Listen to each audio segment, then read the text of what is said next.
Hello दोस्तों, तो कैसे हैं आप सभी। आशा करते हैं आप लोग बहुत बढ़िया होंगे। तो चलिए आज के वीडियो में हम लोग जानने वाले हैं एनसीईआरटी क्लास 10th मैथ के प्रश्नावली 5.2 के 18 नंबर क्वेश्चन। ठीक है, जिसमें आपको दिया गया है वो चीज़ें हम लिख दिए हैं। ठीक है, क्या दिया गया एक बार क्वेश्चन को पढ़ लेते हैं तो आपको भी समझ में आ जाएगा, है नहीं। चलो ध्यान से देखना।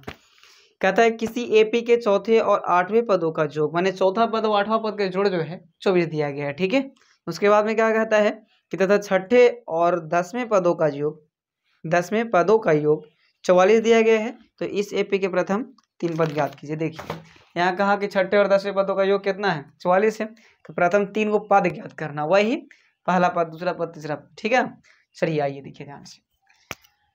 तो बात करें क्या निकालना है हम लोग को, ज्ञात करना है। लिख लेंगे यहाँ पास, आपको लिखना है मत लिखिए, लिख लेना है, लिख लो, कोई दिक्कत नहीं। ज्ञात करना है, क्या ज्ञात करना है, तो T1 ज्ञात करना है तथा T2 ज्ञात करना है और तथा T3 ज्ञात करना है।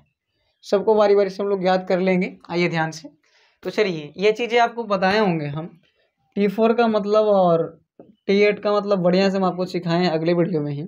अगर आप अगला वीडियो देखे होंगे तो आपको ये वीडियो भार नहीं पड़ने वाला है, बहुत बढ़िया समझ में आ जाएगा आपको। देखिए ध्यान से क्या करना है ना, बताया था मैं, एक घटा करके लिख देना। कैसे, तो a + 3d, इसमें a + 7d बराबर 24 हो जाएगा।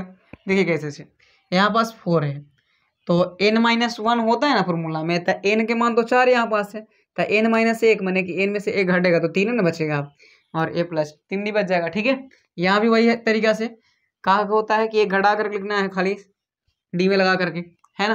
तो यहाँ 8 था, यहाँ 7 हो गया, और जोड़ है तो जोड़ रख दिए। ठीक, a 2 है, 3 और 7, 7 3 10 और d का d बराबर 24। क्या किए, a को a के साथ में जोड़े तो a के और a के क्या, 2 है, 3d और 7d, 7 3 10d। ठीक है, ये आ गया आपको। उसके बाद में 2 कॉमन ले सकते हैं इसमें, तो बच जाएगा a + 5d बराबर 24। आपको बताते हैं कॉमन कैसे होता है, 12, यानी a + 5d बराबर 12 आ जाएगा।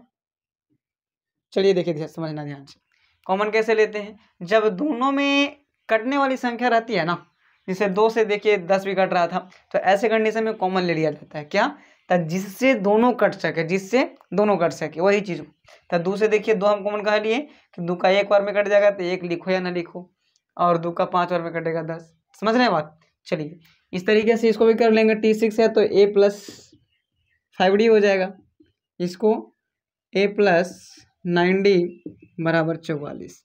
कोई दिक्कत नहीं ना, एक है तो 2 है, 5 और 9 14d बराबर 44 ना।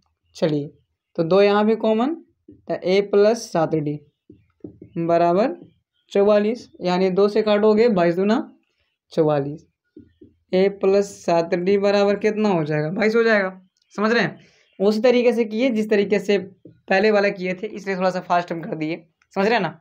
चलिए आइए, तब समीकरण फर्स्ट को निकाल लिए। इसके बाद में क्या करना होता है कि a और d का मान निकालेंगे, तभी हम संभव है कि पद निकाल सकते हैं। ठीक है ना, a और d का मान आप नहीं निकालोगे तो पद निकालना आपके लिए बहुत बड़ी चीज़ है, निकल भी नहीं करेगा। समझ रहे हैं ना। चलिए आइए, तो अब क्या करेंगे, समीकरण फर्स्ट एवं सेकंड को घटा देंगे। फर्स्ट एवं सेकंड को घटाने पर, चलिए आइए घटाइए।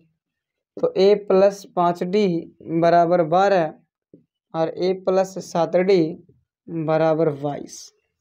ध्यान रहे घटाओ में क्या होता है, जहाँ प्लस वहाँ माइनस, जहाँ माइनस वहाँ प्लस हो जाता है। नीचे में कहाँ में, नीचे में देखिए, नीचे में किए यहाँ बस कुछ नहीं, तो प्लस था तो हमने कर दिया माइनस, प्लस था माइनस कर दिया, यहाँ प्लस था क्या कर दिया, माइनस कर दिया।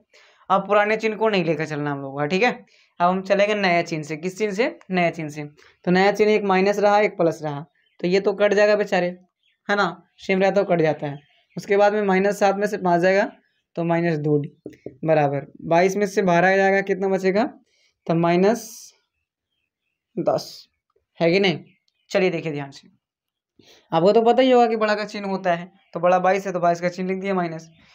-2 से काटोगे -10 को 5 बार में, माइनस से माइनस भी खत्म और 2 बचे 10 भी खत्म, यानी d बराबर कितना आ गया, 5। अब जो है सर डी का मान हम रख देंगे किसमें, समीकरण फर्स्ट में या सेकंड में रख दो। चलो देखो लिखेंगे कि डी का मान समीकरण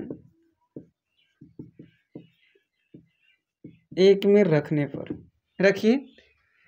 समीकरण 1 आपके पास आया था 1 + 5d बराबर 12, एक का a + 5 गुना डी का मान कितना आया है 5 बराबर 22, a + 5 = 25 बराबर 22, यानी कि a बराबर निकलेगा कुछ ही, तो 22 - 25, कहने का मतलब a बराबर हो जाएगा कितना, तो 22 में से 25 जाएगा तो 3 बचेगा माइनस में, ठीक है। a का मान -3 हो जाएगा, ठीक है ना। a बराबर क्या आ गया, तो -3 आ गया। अब -3 आया a का मान, तो d का मान निकाल लेंगे आराम से, है ना। चलिए तो लिखेंगे कि a का मान समीकरण, अच्छा ठीक है, डी का मान तो निकल ही गया, ए का मान भी निकल ही गया। अब क्या करना है, तो हम लोग को पद निकालना है, क्या होता है 3 गो, T1 T2 T3। तो आपको बता दें कि T1 जो होता है, T1 वो A1 या A के बराबर होता है। तो A का मान कितना आ गया सर, -3 आ गया, तो -3 लिख लेंगे, है कि नहीं, कोई दिक्कत वाली बात नहीं होना चाहिए। आइए तो अब क्या लिखेंगे ध्यान से, अब T2 का मान ज्ञात करना है। तो T2 का फॉर्मूला होता है a + 1d, a + 1d, तो a का मान -3, 3 ना, हाँ 3 है, प्लस 1 गुना d का मान कितना आया है, तो 5 आया है, ले लीजिए, यानी कि -3 + 5 एकम 5, 5 में से 3 गया तो कितना बचेगा, 2 बचेगा। ये हो गए आपका T2 का मान, ठीक है। और एक और निकालना है T3, तो a + 2d ना, क्योंकि 3 जब हुआ तो यहाँ 2 हो जाएगा। तो a के मान कितना है, तो a के मान आपके पास में -3 आया है, 2 गुना d का मान कितना है 5, यानी कहने का मतलब -3 + 5 दूना 10, 10 में से 3 गया कितना बचेगा 7, समझ रहे हैं। यानी कि T3 का मान कितना आ गया 7। तो पहला पद जैसे -3, दूसरा पद 2 और तीसरा पद जो है से 7 आ गया, ठीक है। तो यही 3 गो पद आपको ज्ञात करना था, जिसको हमने ज्ञात कर लिया। आइए ये तो हो जाएगा दूसरा ना, ये पहला था और ये हो गया आपका तीसरा। तो बातें समझ में आई आपको, इस तरीके से निकालना था। पहले क्या करना था कि हल कर लेंगे, उसके सहारे से हल करने के बाद 2 का समीकरण आएगा, दोनों को हल कर देना है। हल करने के बाद में ए डी का जब मान आ गया तो ये फॉर्मूला लगा दो, T1 T2 T3, है ना। चलिए तो आशा करेंगे ये वीडियो आपको बहुत बढ़िया लगा होगा। तो मेरे चैनल को सब्सक्राइब कीजिएगा, लाइक कीजिएगा और शेयर कीजिएगा।